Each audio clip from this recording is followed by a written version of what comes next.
Bonjour, bienvenue sur Objectif Math. Dans cette vidéo, nous procédons au calcul de l'inverse d'une matrice à l'aide de sa comatrice. Nous commençons par définir la notion de comatrice.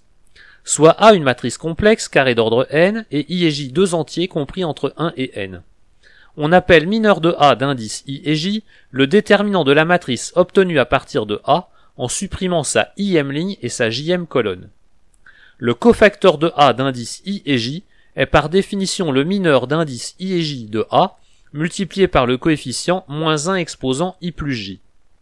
La comatrice de A est la matrice carrée d'ordre n dont les coefficients sont les cofacteurs de A.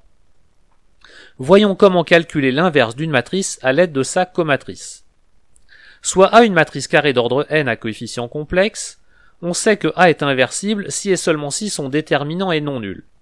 Dans ce cas, l'inverse est donné par la formule 1 divisé par déterminant de A multiplié par la transposée de la comatrice de A. Voici un premier exemple avec les matrices carrées d'ordre 2. On considère la matrice A donnée en ligne par ses coefficients A, B, C et D. A est inversible si son déterminant égal à A fois D moins B fois C est non nul. Dans ce cas, l'inverse de A est égal à 1 sur déterminant de A multiplié par la transposée de la comatrice de A dont nous allons calculer les coefficients 1 à 1.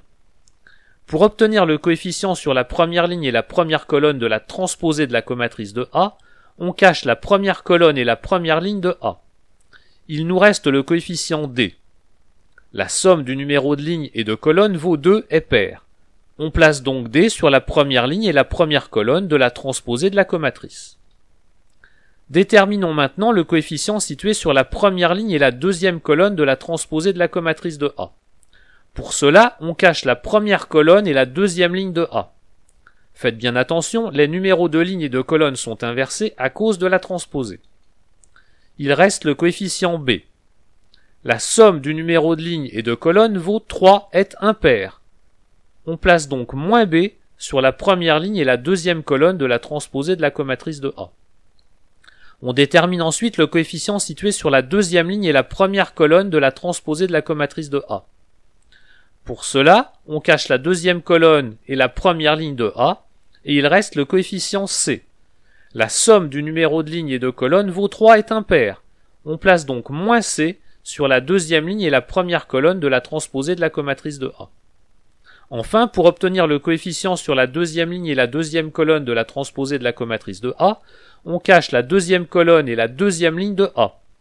Il nous reste le coefficient A. Et la somme du numéro de ligne et de colonne vaut 4 et pair, on place donc A sur la deuxième ligne et la deuxième colonne de la transposée de la comatrice de A. Et on a ainsi obtenu l'inverse de A. Voici un deuxième exemple avec une matrice 3-3. Voici la matrice A carrée d'ordre 3 donnée en ligne. 2, 1, 3, 1, 4, moins 1, 5, 1, 2. Avec quelques opérations intermédiaires, on trouve que le déterminant de A est égal à moins 46. A est donc inversible puisque ce déterminant est non nul.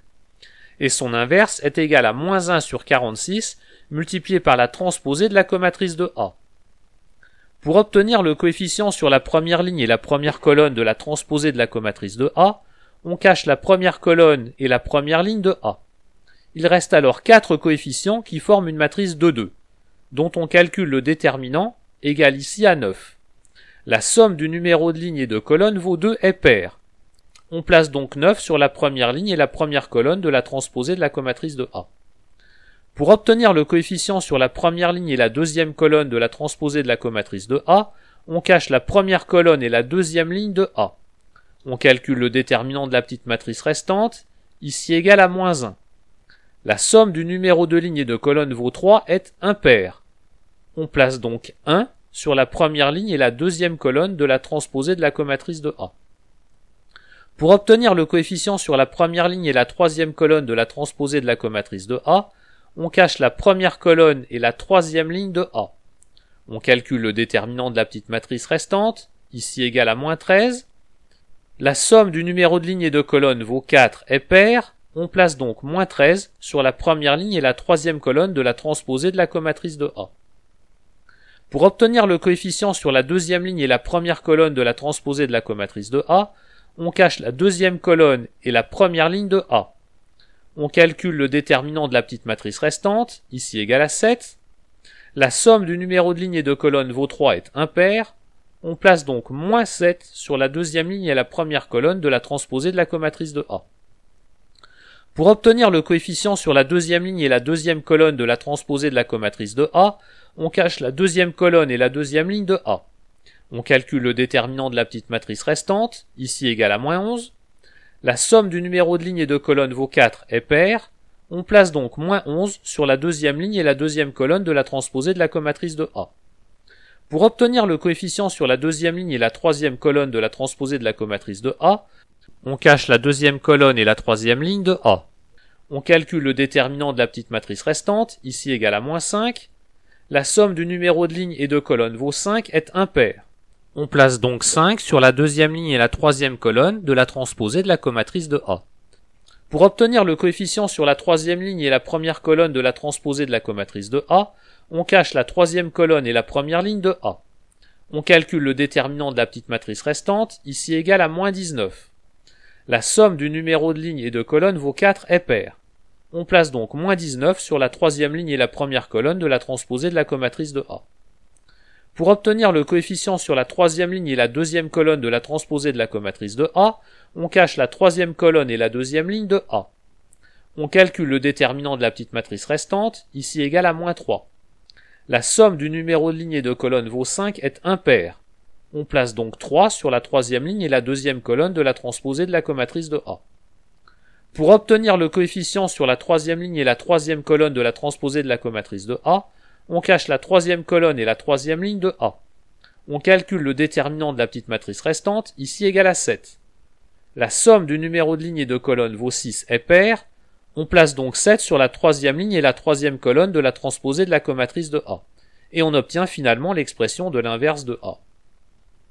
Je ne donnerai pas d'exemple avec une matrice de taille supérieure à 3, car cette méthode est alors totalement inadaptée, il y aurait trop de calculs à effectuer. Voilà, cette vidéo est terminée, vous pouvez me laisser des commentaires et me poser des questions. À bientôt sur Objectif Math.